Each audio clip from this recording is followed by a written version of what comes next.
This is Lisa from Mobile Tech Review, and it's yet another Samsung smartphone, but this one's a little bit different. It's the Samsung Galaxy Alpha. Alpha is supposed to be, top dog, that kind of thing. And it's getting there. It's getting there. They have a metal ring around the sides now. No more faux chrome. Makes it look a bit classier. Also, obviously, a direct competitor to the iPhone 6. 4.7-inch display. A little bit more quality look and feel. Only weighs only 4 ounces, too. We're going to look at it now. So here it is, the Samsung Galaxy Alpha. That's for you people who say that phablets are just not for me. They're way too huge. Even the 5.1-inch Samsung Galaxy S5 is kind of too big for my stylish pockets, for my small hand, whatever it is. You remember the good old days when 4.7-inch was kind of the standard phone? Or last year's Moto X. Everybody praised it because it was just the right size to sound like something out of Goldilocks. Well, this is it all over again. Notice the sides particularly. Okay, this is the big deal. And it's almost sad in a way, isn't it? Some people have been calling this the metal Samsung phone, the Galaxy Alpha. I wouldn't call it metal unless there's a whole lot more metal on it, but what they have done is put lovely aluminum sides on this. Finally, some metal on a Samsung phone, and it wraps all the way around. You can see there's little antenna lines, a lot more subtle than Apple's gone for with the iPhone 6 and 6 Plus. It looks good. It feels great. It's the straight-sided design that we saw on the iPhone 5 and 5S, so Samsung's kind of like one generation behind for copying a look, but it's very practical because it's easy to grip. And the sides do have curves right here, so, it's not going to gouge your hand too much or anything like that. It makes it a nicer looking phone, certainly. At first blush, because it's a Samsung phone, you look at it, you might think, well, they found a much better faux metal to use, but it really is metal. So nice looking. The rest of the story is it's traditional Samsung phone. I think from the front view, nobody is going to mistake this for anything else. It has their distinctive oval-shaped home button. They're still using the mechanical home button. Capacitive buttons flanking on the sides right there. They light up when you touch them. And you can get it with your choice of this is the black model, so it's really a charcoal gray. It's not a black face. I almost would like a full black face a little bit better. It might look even a little more classy, and it has the very faint checkerboard pattern underneath, a little hard to see unless you've got good light and have it up close. It looks a little better than the white model only because there's 2 sensors over here and then the front camera, and those become a bunch of black dots on the white model. Otherwise, the white model looks pretty good. Also available in that hideous gold. I'm sorry if you like it. Really, I am. But it looks like Rust-Oleum spray painted on shiny, icky, wow, tacky gold. But it's there in case you do like it. Not everybody has my taste. So the back on this, exactly like the Samsung Galaxy S5. It's got the faux leather plastic back here, which I never had any problems with, honestly. It's very grippy. It's not bad looking at all. Finer pattern of stippled dots on here because it is a smaller phone, but other than that, pretty much the same thing. It doesn't look bad at all. It's got a little bit of curve where it meets the metal on the sides. And it's the same color options, like I said, as with the Galaxy S5. There's that amazing shiny gold, and then there's the white, which is kind of pearlescent, slightly shiny, not as grippy kind of finish, but isn't bad looking at all. Camera protrudes a little bit. Ooh, I know you people are having worries about that with the iPhone 6. Having a protruding camera is pretty much normal, especially for skinny phones. Very skinny phone here. 4 ounces too, incredibly light, which is quite nice. Samsung's always good at making a phone light, and that was easy to do with plastic. So now they've introduced aluminum, which is a lightweight metal. It's still a pretty good accomplishment here to come in less than the iPhone 6 in terms of weight, which is 4.55 ounces versus 4 ounces here. That little notch you're looking at right there, yes, you can still remove the back. Boy, Samsung does do an amazing thing there because this phone is so darn skinny and everything else. You can take the back off, and that's where the aesthetic disappointment, ends because it's the usual plasticky, bendy, flimsy little back on there. And there it is, removable battery. Awesome to see right there. And we have our nano SIM card slot. So far, Samsung's been going with the micro SIM card slot. They've finally moved down to the even smaller one. Obviously, this being a teeny phone, that really helps matters. There's our 12 megapixel camera right there, the LED flash, and there's the heart rate sensor there below the flash. And we'll talk about that a little bit more later. So there it is, still removable back. Notice no micro SD card slot. Because they made it so darn small and so darn skinny, there's just no room for it. So no expandable storage. The good news is 32 gigs of internal storage. So you've got a decent amount to work with there. For those of you who like to carry around a huge library of movies, 400 albums, instead of using cloud streaming for those kind of services, then it's going to be a problem. You might want a Galaxy or some other phone with a micro SD card slot. But for otherwise, it's plenty enough to install a bunch of big fat 3D games, and those are multi-gigabytes these days. Several full HD movies. Not bad. Now, how much does this phone cost? It is the usual $199 with 2-year contract and $612.99 on AT&T. How they came up with that round number, I really don't know. That's around $25 a month if you're doing one of those AT&T Next monthly installment plans. So it's the same price as the Galaxy S5. That kind of sort of hurts in some ways. Here's our Galaxy S5, and you get an idea of the size difference there. So for those of you who like the Galaxy S5 and say, I want something a little bit smaller, you get it. So you're getting the aluminum body here, the even lighter weight, the nice build quality, but other than that, you're not going up anywhere in terms of specs with the little guy. In fact, you're going down in a few ways. Now, I'm going to say that some people are just a little too specs conscious when they have a hissy fit about the fact that our 4.7-inch friend has a 720p Super AMOLED display. Super AMOLED displays at up to 4.7 inches can only go so high in terms of resolution. When Samsung switched to go to full HD displays, they went up to a 5-inch display for a reason, because the pixel density can only go so far. Most 4.7-inch phones and smaller are 720p, 1280 by 720.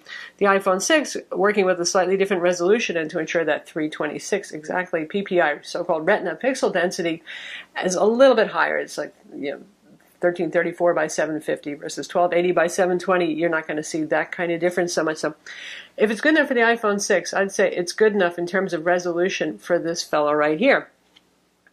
The complaint that would be more valid is Super AMOLED displays have various technologies. This uses a pentile matrix. Now, there's many different pentile matrix displays, and this one is pretty similar to the Samsung Galaxy Note 3, last year's technology. Not quite as bright a whites, as neutral in terms of colors as the Galaxy S5. So if you're doing a lot of reading, you might notice the whites are not as white in the background, that sort of thing. And if you look really closely, you might see some haloing around text. Now, I do like to read ebooks on the phone, and I can tell you that this has not really been a problem for me. Unless I'll open up Google Play Books right here so we can see that. Now, keep in mind, one thing that Samsung does, by default, they have their adaptive color palette turned on. One thing it does is if you open up, particularly Google Play Books, is it kind of grays out the whites a little bit to make it a little bit more restful on your eyes. You can disable that and get a whiter white. But let's compare that to our Samsung Galaxy S5 so you can see the difference. So they're both set with, Google Play Books has its own brightness setting, both set with auto brightness. You can see the white's a bit whiter and not quite as overly cool, typical of Super AMOLED like this 4.7-inch Galaxy Alpha. But it's not terrible looking side by side exactly, is it? It's not. And if you want to go with manual settings, for example, I choose the AMOLED photo mode, which is really the closest to being color accurate. Then you won't get these different brightness and color effects when you're in different applications, and you'll actually get a little more neutral white for those of you who prefer a neutral white. Others of you may like this kind of reading background that gets a little less white. Anyway, that's what people are complaining about, really, and I think it's actually a pretty nice-looking display. And I can tell you that, sadly, we can't show you some neat movie on Netflix or something like that, but I've been using this to watch movies on Netflix, streaming HD, and they look really nice. Super AMOLED, the colors pop like crazy. You get those deep blacks and super high contrast on it, so it's not that bad a display. I suggest, more than worrying about what other people say, go look at it in the store for yourself and see how you feel about the display if you think that you like this phone. It is running Android 4.4.4 KitKat, the latest and greatest version of the operating system currently available with, of course, Samsung's TouchWiz software. And happily, TouchWiz, there's my magazine it's got right there. You can turn that off if you want. Maybe you like it. It's kind of Samsung's version of Flipboard on here. But TouchWiz is still heavy-handed in terms of looks, but it doesn't bog down the speed of the phone. It's perfectly fine right here. And you can use third-party launchers if you want, if you don't like the little things that TouchWiz does. One of the things that we do have here is the split window multitasking. If you want, that's turned off by default. You can turn it on, and you can do split windows. Right there, we can bring it up, and we can have the web browser right here, and then we can have gallery over here. The screen's not that small or high resolution that it makes a whole lot of sense to me, but you can do this. You can switch top and bottom locations, copy and paste between them, resize these two windows. So the functionality is there. Smart Stay is also here, so it'll use the front camera, keep an eye on you, so it won't turn off the display if you're reading. I always enjoy that feature. And all the other little Samsung touches, some of which you may ignore because there are so many of them. Settings is the usual Samsung style settings. You can set it up as a bunch of circular blobs, or you can have it the tab style, or just a list setting. So just about everything on this phone is customizable. As you can see here, it has NFC. It works with ISIS mobile payments, Bluetooth 4.0 LE, dual band Wi-Fi 802.11ac, and of course 4G LTE on quite a few bands. This is an AT&T phone, but it does have the band support to work on T-Mobile as well, and it does work overseas for overseas roaming. And since the Alpha is obviously the, well, almost desperate competitor to the iPhone 6, even though it has the iPhone 5 styling, here it is, size-wise, both 4.7-inch displays. Apple did not try to make the iPhone 6 particularly teeny, so it is a little bit bigger there, particularly in height. You're going to notice the difference. They're both very skinny phones. If you're talking about tenths of a millimeter and who wins, you know, whatever. But equally as skinny, different side treatment, obviously, right? They're both nice looking from the side, thanks to their classy metal edges. Again, the Galaxy is a little bit lighter, half an ounce. I mean, they're both so skinny that, whatever. And from the back, that's where they start to show their differences. Samsung, of course, still has the plastic back, and there are devotees of plastic, too. It does have nice characteristics, like it doesn't get icy cold in the winter, and it is grippy. Less slippery than the iPhone, but there's the difference in the bags. And here we have a Samsung lineup in size order, just so you can get the idea again of all the different sizes. Galaxy Alpha, Galaxy S5, same black back on there. Galaxy S5 Active, also available on AT&T, has a ruggedized build on it, otherwise it's the same as the Galaxy S5. And here is the Samsung Galaxy Note 3. So there you go, you get the idea of the sizes that you're working with, and particularly entertaining is if you put this next to the Note 3. Well, there it is. And even while we're doing some comparisons, the Fire phone, Amazon's Fire phone, not that I think that all of you are running out to buy it, but it's 4.7 inches, it's upside down right now. There we go. It's a lot bigger, a lot heavier, a lot thicker. So Samsung, they did a good job making this thing as small as it could. Now, in terms of horsepower and performance, Samsung did not cut back a bit with the little phone here, which is nice. Often the compact versions of the phones, like the Galaxy S5 Mini, have slower CPUs. This one has the same 2.5 gigahertz Qualcomm Snapdragon 801 quad-core CPU, 2.5 gigahertz Adreno 330 graphics, 2 gigs of RAM inside, and again, like I said, 32 gigs of storage. So, unsurprisingly, it scores as well as all the other Snapdragon 801 flagships on the market. So, for those of you who really like to play 3D games, for example, or are obsessed with horsepower, this phone's going to seem fast for quite some time. Quadrant, the score, 22,631. Antutu, 43,147. 3D Mark Ice Storm Unlimited Test, 17,852. SunSpider, the WebKit test using the WebKit web browser rather than Chrome, that has both Chrome and the old WebKit browser on board. It scored 423, which is excellent, where lower numbers are better. Just a little bit behind the iPhone 6 and similar to the Galaxy S5 and ahead of a lot of other Android phones. So, yeah, fast phone that it is. Good for games? Sure it is. 720p, you would think maybe since it's pushing around a fewer pixels that it's going to perform quicker. It didn't really do any better in 3D benchmarks, interestingly, but it does equally as well as the Galaxy S5 for playing games. And we're going to show you a game right now, in fact, so you can see we're going to test out Soulcraft, which is a RPG game. The speaker, by the way, fires out from the bottom here. Again, just like the iPhone. Funny that, not the back. That's kind of better when it's firing away from you. Are you going to hear it so well? No. Also, notice USB port right here, micro USB. It's the 2.0 port. It's not the wider, longer port. There's a 3.0 port used on the Galaxy S5. I don't think that's going to have anybody crying. Microphone hole down there. Power button on this side. Headphone jack up top. And our volume controls here, made of metal as well, right there. Nice raised, it feels good. You can find them, but they're not so easy to press. They're nice and firm. In fact, the front home button is a little firmer than usual too, so avoids accidental pressing. So here we are in Soulcraft, and be honest, the colors look really nice. The screen looks really sharp. I'm just not really going to complain so much about this screen. It's pleasant looking. We're going to move our little big wing hero around here and take him the other way. See what trouble we can get into.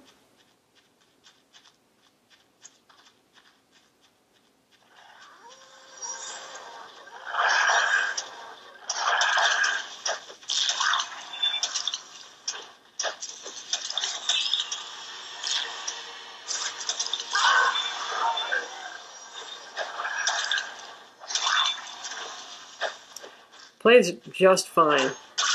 Looks lovely, looks sharp. And the speaker is at half volume, so that little speaker in the bottom is pretty darn loud.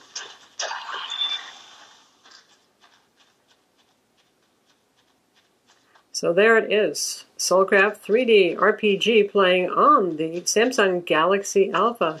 Now we'll check out to see how a desktop website looks on this, and we'll go to our website, mobiletechreview.com. But first, here's the usual Samsung on-screen keyboard, which is one of the more enjoyable ones. Predictive text actually has a number row, no having to switch back and forth, so good times there. And at the moment, we're using the WebKit web browser. It does also have Chrome, so you've got both. 4.7 inches. Desktop site. Text is a little small, but we can zoom in. Not quite as gorgeously and finely wrought, say, as on the LG G3 with its crazy 2K resolution, 5.5-inch display, but it looks good. You can see plenty of detail here. Now, sometimes when people say, gee, you can see more detail on the Galaxy S5 when you're watching a movie or something, that's also because it's almost a half an inch larger. That lets you see more detail. In terms of actual rendering detail here, it's pretty good. You get really big like that, fine and sharp. So I think most people who look at this are going to like it just fine. Are we all wishing for 1080 and a teeny screen like this? Well, it certainly wouldn't hurt, would it? But well, we're not getting it.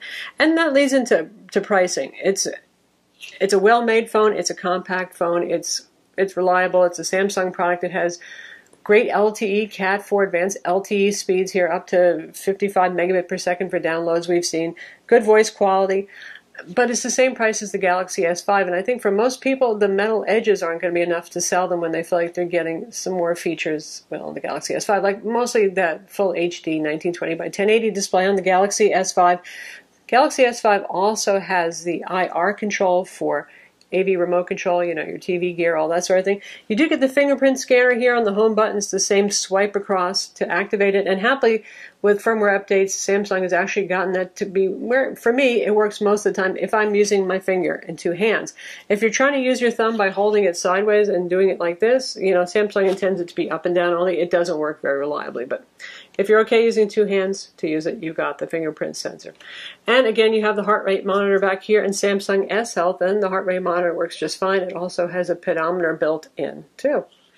So there's S Health right there. We got our exercise, our heart rate, pedometer. Let's do the heart rate thing. I have my finger over the sensor right now. It shows you the last thing I've registered, 61. Pretty chilling.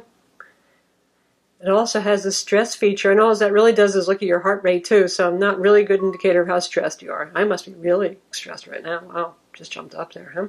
So it works. It's fairly accurate. Are you dying to have this on your phone? I really don't know. That's up to you. Unlike the Galaxy S5 and the Galaxy S5 Active, this one is not water resistant, likely because that would make it even thicker. There's a rubber gasket around the back that adds some thickness to the back cover or some height to it. So this one, you can take a bath with it. Just don't drop it in the water, because if you do, it probably will, well, just not work anymore. So how about battery life? Happily, as I said, you can take off this back cover and swap in a new battery. 1860 milliamps. That's just a little bit above what the iPhone 6 has, and well, in order to make it this small and this thin, that's as much battery as they could get in there. The Samsung Galaxy S5 has a 2800 milliamp battery. Well, a lot bigger, isn't it? Of course, the S5 also powers a bigger display on it. Still, not as bad as I thought it would be. With moderate use, I had no trouble making it through a day on a charge, and that means from 7 a.m. to 11 p.m. at night. Now, the Galaxy S5 would keep chugging on until about noon the next day, so obviously you have a lot less battery here. You still have that 2.5 gigahertz quad-core Snapdragon CPU inside, so it's going to eat more battery. One thing to keep in mind, overseas you guys may get one with the Samsung Exynos Octa CPU inside. It really depends on LTE radios. Qualcomm obviously makes the processor. They make most of the LTE radios, so in the US where we need lots of band support going on, we typically get the Snapdragon 801. The good news is that supports Qualcomm Quick Charge, so this guy will charge up very quickly like the rest of the Snapdragon 801 flagships that are on the market today. Lastly, how about that camera? 12 megapixel camera on the back. It is a Samsung ISOCELL camera, and it does have phase detection, autofocus for quick autofocus. Typically, Samsung cameras are pretty good except in low light, and this one behaves just about exactly like the Samsung Galaxy S5. In fact, when it comes to performance with camera in low light, it's not a real good camera in low light, folks. But there are worse. There are worse, that's for sure. For example, the 2014 Moto X we recently reviewed, which we'll use as our subject here. That one is even worse in low light. So it's all the same Samsung features you've seen on recent phones, the Note 3, the Galaxy S5, a plethora of settings available. You can turn your HDR on and off. You can do background settings here, switch between your cameras, hit the gallery up, and settings up the wazoo. It can record 4K video as well. You have tap to focus if you wish to do so. Shutter button right there. It's quick to focus. It works quite well. The pictures in general, I've been pretty pleased with them. Again, in low light, you're not going to see the best. Here's our sloppy kitchen, and if we zoom really in, you can see the drawers there don't have much detail. There's a little bit of noise back there, but you know what? For a camera phone, it's not that bad either. Here's a picture taken at night of a beautiful sky, and I was actually surprised. Sure, it does have some noise, but it captured the colors pretty accurately and is very nice. So not all night shots are a bust. In fact, you can even see the details of things like the power lines there off in the distance. That's not bad. Indoor shot at the supermarket. Sharp, colorful. So overall, it's a good camera. The difference between 12 and 16 megapixels, let's face it, in the Galaxy S5, they went up to 16 megapixels because everything is a specs race, particularly in Android. So it has to get better every year. It has to be a higher number at least, so that's why it is. Functionally, the difference between 12 and 16 megapixels for most people, and the little bit of detail you're going to get really isn't so relevant there. Perfectly happy with this camera, and I'm pretty picky about cameras. The front camera is the same 2.1 megapixel camera that's been used on all the other Samsung phones lately. It does an adequate job for things like Skype, or whatever your favorite chatting is, or if you want to take selfies, you can do it in 1080p video as well from the front camera. So largely, I'm afraid this is a phone that's going to be ignored because Samsung just has way too many phones on the market right now. And because it costs almost as much as a Galaxy S5 retail, and the same on contract here in the US, but it really is worth a look. If you pine for the days of the smaller 4.7-inch phone that really fits easily in the hand, you can actually use it with one hand, it's worth a look. So that's the Samsung Galaxy Alpha. It's available now on AT&T Wireless in the United States. They do have the exclusive. I have no idea if it's ever going to come to another US carrier. It's also available overseas, obviously. And it's a nice phone. If it wasn't for the fact that Samsung gadget spams us so much, I think people would pay more attention to this. And right now, everybody likes a bigger phone, but some of you want a 4.7-inch phone and you don't want to compromise a lot. You get the speed, you get a good camera in here, you get NFC, LTE, all that sort of thing. It's really a pretty nice phone. I'm Lisa from Mobile Tech Review. Be sure to visit our website for the full written review, and don't forget to subscribe to our YouTube channel.